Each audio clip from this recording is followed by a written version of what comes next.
So why do we need rules? Wouldn't it be better if God sent Jesus?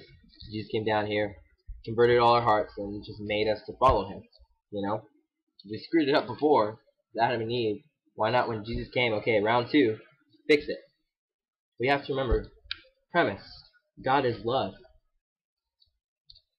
God is the perfection, the infinite perfection of love. If you had a boyfriend or a girlfriend, would you want them to be, I don't know, like forcing you to do stuff? Would you want them to love you because they were being forced to love you? Like, what if their parents were like, you're gonna love Destiny? I don't want to hear another word about it. So he goes over there, hey Destiny, I guess we're in love. That would feel suck, right? You would want somebody who loves you for you. And you should. If you don't, you should. God is the perfection, the infinite perfection of that. God only wants us to love him if we love him. Understand? And so that's what free will is. It keeps us from being slaves. Our love for God is true. And unfortunately, that means there'll be people who reject him. But those of us who love him have a real and true love for him. This is where our dignity lies. We're given human souls endowed with intellect and free will. Yet we're really smart and we have free will. If you think of it like a ship, we have our desires. Our human desires are like the wind. Our intellect is like the navigator, like where we should go, the guy who thinks about that, and our free will is the captain at the helm, steering us. See? Sometimes we're supposed to go the direction of the wind. Sometimes we're supposed to go against the wind. Free will allows us to make those decisions. In the best situations, the wind, our desire, and the navigator agree and have no problem. Like, the wind says, thou shalt not kill. And you're like, you know what? I don't want to kill anybody. And so that's good. That's easy for us. Or the wind says, thou shalt not punch kittens in the throat.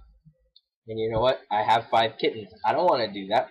Easy. But there are times when it's like, thou shalt not commit adultery. And you're like, but that girl's fine. Need a good captain. Need a good captain. God created the universe. He created our desires and our happiness, and he placed that desire in our heart. And it's good for the navigator to trust the map given by the creator of the world, by God. Because God desires the same things we do. God desires for us to be happy. We desire for us to be happy. Great gig, right? This idea that God has given us eternal laws of the universe, a map, a moral code, is known as the eternal law, or the moral law. This is morality. The map God gives us to navigate the seas of life, if we're going to stick with that ship illusion, is morality. It's morality. Divine providence, God providing for us. He expects for us to use our free will in a way that's going to help him bring about his plan for eternal joy and happiness. Sometimes we decide to go against God. God still wants to protect us, to help us, to provide for us. God gives us the desire to will and to work for his good pleasure. God gives us that desire. Even civilizations who aren't Christians recognize this desire, this map, this moral code, this moral eternal law. I had one time I've told you guys about the time I went out to UTSA with the Atheist Club, and the guy was telling me cultures throughout all of history, all over the world, have believed in the same thing. God, thou shalt not kill, thou shalt not steal, thou shalt, like all these things. He rattled off the commandments. Everyone believes in that, and I'm like, this is supposed to disprove my point that everyone throughout human history agrees with me, even if they don't call themselves Christians. people know that the moral law is objective. Remember that term, objective. It doesn't matter what you think. It is. Either it is or it isn't. And it is. The moral code exists even if you're not a Christian. And that proves it. Or it offers a proof for it. That morality is objective. Think about it this way. If you see someone cut in front of the line, like yesterday when I went to confession, I was waiting in line for an hour and a half, and then I get really close. There's two people in front of me, and these two women just cut in line and go into confession. It's like, I can't really be mad because they're going to confession, but I'm still mad because you took my spot. Luckily, there was a great priest, and I was at St. Matthew's, and he continued hearing confessions until everyone had gone through. He was supposed to cut it off at 5:30, but he kept going. So God bless him. But it's wrong. Or if I were to walk up and punch somebody in the face for no reason, I was wrong. If someone stole something from you, they know they're wrong, and you'll never see somebody rational trying to say why stealing is right, or why punching somebody was right, or why cutting in line was right. They know it's wrong. They'll try to offer a defense to justify why they did it, but they know it's wrong. That's why they're offering a defense. We know morality is objective. The natural law exists, and it is objective. It's found in all cultures. It's the basis for all moral rules and civil laws in society. You'll never hear a society preach that hatred is better than love. Some societies maybe embrace anger and violence a little better, but no one ever says it's better to be violent than to be nonviolent. No one says it's better for bloodshed than peace. No one says it's better to hate than it is to love. It's written in our DNA, our human existence, is an acceptance of this moral law. Because we know that these things are better than the alternative. We know that good is better than bad. We must have been created in this way, in a way that makes these rules obvious to us. Todd's calling me. Hold on. Hello? Hey, Todd. I'm doing well.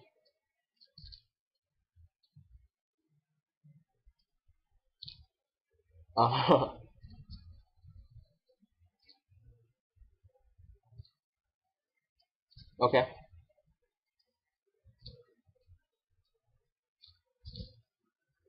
Okay, that's fine. Just let me know. And if she gets here early, we'll pick up whatever we can.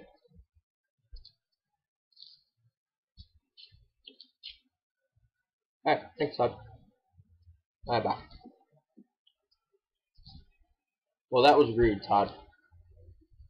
Where were we? We must have been created in a way that makes these rules obvious. Okay.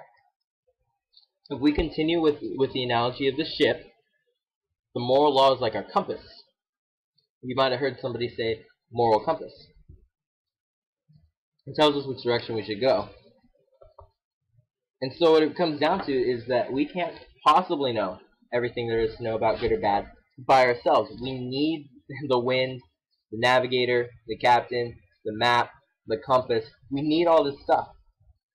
That's why atheism is such a self-defeating notion, that there's nothing out there besides what we can tangibly see and feel to guide us in our life. It doesn't explain the whole entire human existence. It says that things like morality don't exist when we know they do. We know morality exists, and if morality exists, it's not something we can touch, it's something written in our hearts. Then atheism can't be right, because something exists outside of what we can see and feel. You understand?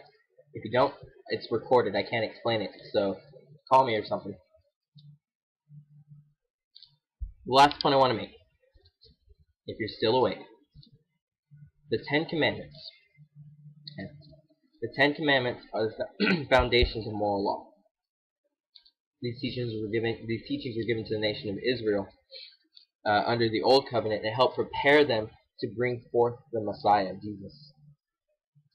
The Ten Commandments essentially says, if you're going to be my people, and if you're going to walk with me, you need to know the basics about what it means to be human. You need to know the basics about what you need to be happy, what you need to be my people. That's what God's saying with the Ten Commandments. They're not commandments in the sense of do this. They're commandments in the sense of I created you. Here's your owner's manual. This is what's going to make you work. This is what's going to make you happy. You can choose to follow it. You can choose to not follow it. Either way, it's objective. It's true. It's morality. The Ten Commandments are intertwined and woven together, and if we find ourselves struggling with one, it's going to be harder to lift up the others. And later on in the semester, we're going to break them apart, each commandment, and we're going to break them up, and we're going to study them. But for now, I just want you to know that they work together. And if there's just one thing that you need to know about the Ten Commandments of all morality, it's this. It's the answer given to by Christ to the question, what is the greatest of the commandments? In Matthew chapter 22, verses 37 and following, Jesus responds to this question. He says, you shall love the Lord your God with all your heart, and with all your soul, with all your mind. This is the great and first commandment, and the second is like it. You shall love your neighbor as yourself. On these two commandments depend all the law and the prophets. It seems the path to happiness is really simple, but we know from experience it's not easy. But hopefully with this semester in morality, we can learn a little bit more about the path, and slowly it'll become easier. The closer you get to God, the easier it's going to be for you to try and live a life that reflects what His will is. Your will start to get closer to His will. And you'll get to the point where you don't want to do things that go against moral truths. You don't want to do the bad things. You just literally don't feel like it. You don't want to do it. The temptation's not there. And it's a great feeling. In a lot of ways, in my personal life, that's true. In a lot of ways, it's not. I've got growing to do, just like all of us. But hopefully by the end of the semester, we'll all be a lot closer. So, God bless you guys. I hope the Life Night's going really well. I hope it continues to go really well. I hope Vero brought you guys pizza. If she didn't, well, she's being cheap, and she needs to go get you some pizza and ice cream and soda, brand name soda, not like H-E-B Cola, like Coca-Cola. Get a vending machine in there. She needs to get a vending machine. Tell her to stop being cheap. Look at wherever she is. Stop being cheap. Get them food. All right. I'll see you guys around. I still have my phone. If you have questions, you can text me, call me, whatever. We need help with paleta sales. Please help us out. I'll see you guys next week. God bless you. I love you. Bye.